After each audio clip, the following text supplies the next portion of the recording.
राजस्थान में बढ़ेगा अनलॉक का दायरा। वीकेंड पर कर्फ्यू केवल रविवार को। जयपुर में मेट्रो चलने की मंजूरी मिलेगी। बाजार खुलने का समय बढ़ने की है संभावना। जल्द जारी होगी अनलॉक 3 की गाइडलाइन। राजस्थान में कोरोना मामलों में लगातार यहाँ पर कमी देखी जा रही है। कोरोना कम होते देख सरकार अब लॉकडाउन की कई पाबंदियों को हटाने की तैयारी कर रही है। वही गृह विभाग ने नई गाइडलाइन तैयार कर मुख्यमंत्री को मंजूरी के लिए यहाँ पर भेज दी है। वही गृह विभाग जल्द अनलॉक 3 की गाइडलाइन जारी करेंगे। वही पहले से चल रही रियायतों में बढ़ोतरी के साथ कुछ छुट्टियां भी यहाँ पर दी जाएगी। वही अनलॉक 3 में वीकेंड कर्फ्यू उठाने की तैयारी है। हालांकि तीसरी लहर की आशंका को देखते हुए रविवार को वीकेंड कर्फ्यू रह सकता है। अभी शनिवार और रविवार 2 दिन वीकेंड कर्फ्यू है। अगले सप्ताह से शनिवार का कर्फ्यू हटाना तय है। वही बाजारों के खुलने का समय भी बढ़ने की संभावना है। वही जयपुर में मेट्रो चलने की अनुमति मिलेगी। वही लॉकडाउन के बाद से यहाँ पर मेट्रो बंद है। वही जिले में निजी वाहनों से आने जाने पर लगी समय सीमा को भी हटने और समय इसका बढ़ाया जा सकता है। अभी 5 बजे तक ही ये अनुमति है। इस समय सीमा को बढ़ाना है। वही शहरों में सिटी बसें टैक्सी सर्विस को मंजूरी मिलना तय माना जा रहा है। वही नई गाइडलाइन शहरों में पब्लिक ट्रांसफर को शुरू करने की अनुमति इसमें नई गाइडलाइन मिल सकती है। वही जयपुर के अंदर मेट्रो भी चलेगी। अब तक एक जिले से दूसरे जिले में बसें चल रही है, लेकिन शहरों में पब्लिक ट्रांसफर बंद है। ऐसे में से शुरू करने की यहाँ पर संभावनाएं बन रही है। वही बाजार खुलने का समय भी यहाँ पर बढ़ाया तो रोजाना कर्फ्यू का समय कम होना तय है। अभी शाम 5 बजे से सुबह 5 बजे तक कर्फ्यू रहा है। कर्फ्यू अब शाम 7 बजे से 8 बजे से यहाँ पर शाम 7 या फिर 8 बजे से सुबह 5 बजे तक किया जा सकता है। इसके अलावा पब्लिक गार्डन में घूमने के समय को बढ़ाने की भी तैयारी यहाँ पर हो सकती है। अभी सुबह 5 बजे से 8 बजे तक पब्लिक गार्डन में घूमने की अनुमति है। इसके अलावा शादी समारोह पर 30 जून तक पाबंदी जारी रहेगी। हाट बाजार मेलों पर पाबंदी रहेगी। इसके अलावा cinema hall, theatre, multiplex, swimming pool और यहाँ पर ऑडिटोरियम और स्टेडियम पार्क आदि बंद रहेंगे। व श्रद्धालुओं के लिए धार्मिक केंद्र बंद रहेंगे। ये गाइडलाइन में यहाँ पर संशोधन हो सकता है। चलिए बात करते हैं अगली खबर की। तो IDFC फर्स्ट बैंक का बड़ा ऐलान। कोरोना से प्रभावित कर्मचारियों के परिवार को देगी 2 साल तक वेतन और कई तरह की सुविधाएं। निजी क्षेत्र के बैंक IDFC फर्स्ट बैंक ने कोरोना वायरस संक्रमण से जान गंवा चुके कर्मचारियों के परिवार को CTC के 4 गुना बराबर मुआवजा और 2 साल तक वेतन देने की घोषणा यहाँ पर की है। बैंक के इस कदम से परिवार को आर्थिक रूप से मजबूत बनने में मदद मिलेगी। इसके अलावा बैंक ने ऐसे कर्मचारियों को ऋण भुगतान करने से भी छूट यहाँ पर प्रदान की है, ताकि परिवार पर कोई भी आर्थिक बोझ न पड़े। वही IDFC फर्स्ट बैंक ने के मैनेजिंग डायरेक्टर और CEO वैद्यनाथन ने कहा है कि बैंक के कर्मचारी यहाँ पर अधिकांश युवा है, उनके परिवार भारी संकट में होंगे। इसलिए हमने सभी मुद्दों को कवर करने के लिए एक कंपोजिट प्रोग्राम की पेशकश की है। हम अपने मृत कर्मचारियों के परिवार को उनके वार्षिक CTC के 4 गुना के बराबर अनुदान यहाँ पर राशि प्रदान करेंगे और 2 साल तक वेतन यहाँ पर जारी रखेंगे। उन्होंने कहा है कि बैंक अपने मृत कर्मचारियों के परिवार से संपर्क करेगा और बैंक का ऑफर के बारे में भी जानकारी यहाँ पर देगा।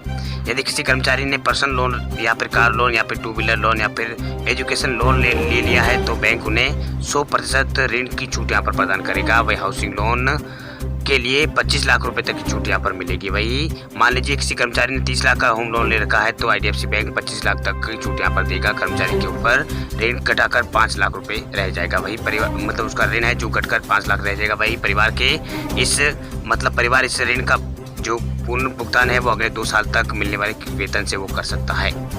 चलिए बात करते हैं अगली खबर की। तो दिल्ली में इलेक्ट्रिक व्हीकल चार्जिंग इंफ्रास्ट्रक्चर का होगा विस्तार। सरकार ने योजना को दी है मंजूरी। दिल्ली में लोगों को इलेक्ट्रिक व्हीकल का ज्यादा इस्तेमाल करने के लिए जागरूक किया जाएगा, जिसके तहत दिल्ली के मॉल, सिनेमा हॉल और आवासीय परिसरों में जल्द ही इलेक्ट्रिक वाहन चार्जिंग सिस्टम लगाए जाएंगे। दिल्ली सरकार ने सोमवार को शहर में इलेक्ट्रिक व्हीकल चार्जिंग नेटवर्क के विस्तार के लिए सिंगल विंडो सुविधा को यहाँ पर मंजूरी सरकार की ओर से दे दी गई है। डायलॉग एंड डेवलपमेंट कमीशन के वाइस चेयरमैन जसमिन शाह ने कहा है कि दिल्ली सरकार ने सिंगल विंडो के तहत इलेक्ट्रिक व्हीकल चार्जिंग स्टेशन की स्थापना को मंजूरी यहाँ पर दे दी है। ये उन अनुरोधों के जवाब में है जो हमें विशेष रूप से अपार्टमेंट सोसाइटियाँ और मॉल मालिकों और अन्य लोगों से यहाँ पर प्राप्त हो रहे हैं। वही पावर डिस्कॉम के प्रतिनिधित्व ने पहले एक योजना यहाँ पर प्रस्तुत की थी जो दिल्ली निवासियों को अपने परिसर में यहाँ पर ऑनलाइन पोर्टल के माध्यम से फोन कॉल करके इलेक्ट्रिक व्हीकल चार्जिंग स्टेशन की स्थापना का अनुरोध करने में यहाँ पर मदद करेगी। वही योजना के अनुसार पहले 30,000 चार्जिंग पॉइंट के लिए 6,000 प्रति चार्जिंग पॉइंट तक चार्जिंग उपकरण खरीदने के 100% अनुदान को यहाँ पर 100% अनुदान को मिलेगा। वही ये दिल्ली सरकार की इलेक्ट्रिक व्हीकल पॉलिसी के अनुसार है। अब बात कर लेते हैं अगली खबर की। तो आर्थिक मोर्चे पर भी चीन को मिला है जवाब। 43% भारतीयों ने 1 साल में नहीं खरीदा है कोई भी चाइनीज सामान। लद्दाख के पास गलवान घाटी में चीनी सैनिकों से बीते साल हुई झड़प में भारतीय सेना के जवानों ने मुंह तोड़ जवाब दिया था। यही नहीं, तब से अब तक एक साल में आर्थिक मोर्चे पर भी लोगों ने चाइना को यहाँ पर किनारा करने का प्रयास यहाँ पर किया है। वही एक सर्वे के मुताबिक ऐसे 43% भारतीय है जिन्होंने पिछले 12 महीनों में चीन में बना कोई भी उत्पाद नहीं खरीदा है। वही community social media platform local circuit के एक सर्वे के मुताबिक जिन लोगों ने चीन में बना उत्पादों की खरीद भी की है, उनका कहना है कि ऐसा उन्होंने 1 से 2 बार ही किया है। वही केंद्र सरकार की ओर से चीन के 100 से ज्यादा ऐप पर बैन और स्वदेशी सामानों की मैन्युफैक्चरिंग को बढ़ावा देने की नीति के बीच ये सर्वे सामने आया है। बीते साल चीन की ओर से सीमा पर खूनी झड़प किए जाने के बाद भारत सरकार ने टिकटॉक, अली एक्सप्रेस समेत कई चाइनीज ऐपों पर बैन लगा दिया था। यही नहीं, गलवान घाटी में हुई झड़प में यहाँ पर 20 भारतीय जवान भी यहाँ पर शहीद हुए थे, जिसमें देश भर में गुस्सा था। कई बार चाइनीज जो उत्पाद है उनका बहिष्कार की भी अपील की गई थी। लोकल सर्कल्स के ओर से बीते साल नवंबर में ही ऐसा यहाँ पर एक सर्वे किया गया था, जिसके मुताबिक उस वक्त 71% भारतीयों ने चीन में बने किसी सामान को नहीं यहाँ पर खरीदा था।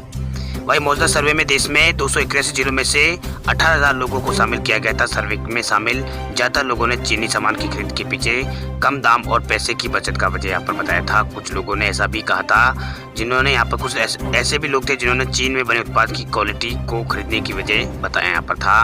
वही बीते 1 साल में चीन का सामान खरीदने वाले लोगों में से 70% लोगों ने बताया कि उन्होंने इसलिए सामान खरीदे क्योंकि पैसे बचत हो रहे थे। वही चीन का सामान खरीदने वाले सर्वे में शामिल लोगों में से 14% लोगों ने बताया कि बीते 1 साल में उन्होंने 3 से 5 चीजें यहाँ पर खरीदी है। इसके अलावा 7% लोग ऐसे हैं जिन्होंने कहा था कि उन्होंने 5 से 10 आइटम ऐसे खरीदे हैं जो चीन में बने थे।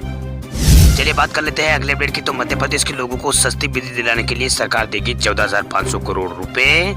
मध्य प्रदेश में लोगों को सस्ती बिजली देने के लिए कंपनियों को सरकार 14,500 करोड़ रुपए देगी। वही शिवराज कैबिनेट की बैठक में यह फैसला लिया गया है। वही बिजली कंपनियों को सब्सिडी देने के प्रस्ताव को कैबिनेट ने मंजूरी दे दी है। फैसले की जानकारी देते हुए गृह मंत्री ने बताया कि धान के लिए एथेनॉल की नई पॉलिसी आएगी।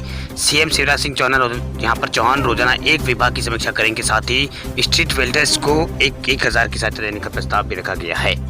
वहीं प्रदेश में धान से जुड़े उद्योग को बढ़ावा देने के लिए एथेनॉल प्लांट के लिए नई नीति सरकार की ओर से लागू की जाएगी। मुख्यमंत्री शिवराज सिंह चौहान ने एमएसएमई विभाग को ये जानकारी यहाँ पर एमएसएमई विभाग को ये जिम्मेदारी देते हुए निर्देश दिए कि दोनों का प्रस्ताव जल्द से जल्द तैयार किया जाए। इसके साथ ही किसानों से खरीदे गए धान के लिए 3 स्लैब बनाने का निर्णय लिया गया। ये स्लैब 50 से लेकर 200 रुपए के बीच होगा, मतलब 50 से लेकर 200 रुपए के बीच में होंगे। वहीं गृह मंत्री नरोत्तम मिश्रा ने बताया कि प्रदेश में 94 लाख परिवारों को 100 रुपए में 100 यूनिट बिजली उपलब्ध कराई जा रही है। इसी तरह इस तरह की बैठक में पिछले साल दीपावली से पहले कर्मचारियों के लिए लागू किए विशेष त्योहार अग्रिम योजना की स्वीकृति यहाँ पर दे दी गई है।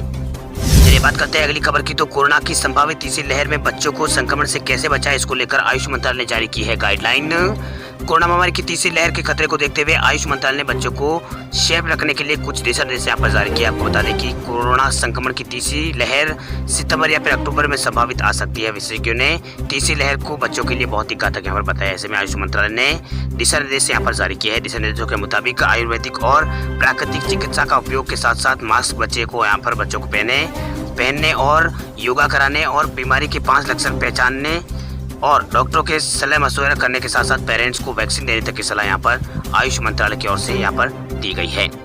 वही गाइडलाइन में ये कहा गया है कि कोरोना के बचाव का सर्वप्रथम उपाय मास्क पहनना है। वही बच्चों को मास्क पहनना सिखाए और समय समय पर हाथ धोने और सोशल डिस्टेंसिंग बनाए रखें। उन्हें बच्चों को जरूर इस्तेमाल यहाँ पर करना चाहिए। इसके लिए माता पिता की जिम्मेदारी है कि वे बच्चों को उनके प्रति जागरूक करें। इसके अलावा 5 से 18 साल के बच्चों के लिए मास्क अनिवार्य है, जबकि 2 से 5 साल के बच्चों के लिए मास्क इच्छा हो तभी पहनाएं। अगर पहनाएं तो माता पिता बच्चों का यहाँ पर ध्यान रखें। वही गाइडलाइन कहती है कि बच्चों को जहाँ तक संभव हो सके घर पर ही रहना चाहिए, यात्रा करने से बचना चाहिए। वही माता पिता को चाहिए कि बच्चों को वीडियो और फोन कॉल्स के जरिए दोस्तों और दूर दराज के रिश्तेदारों से यहाँ पर जोड़कर रखें।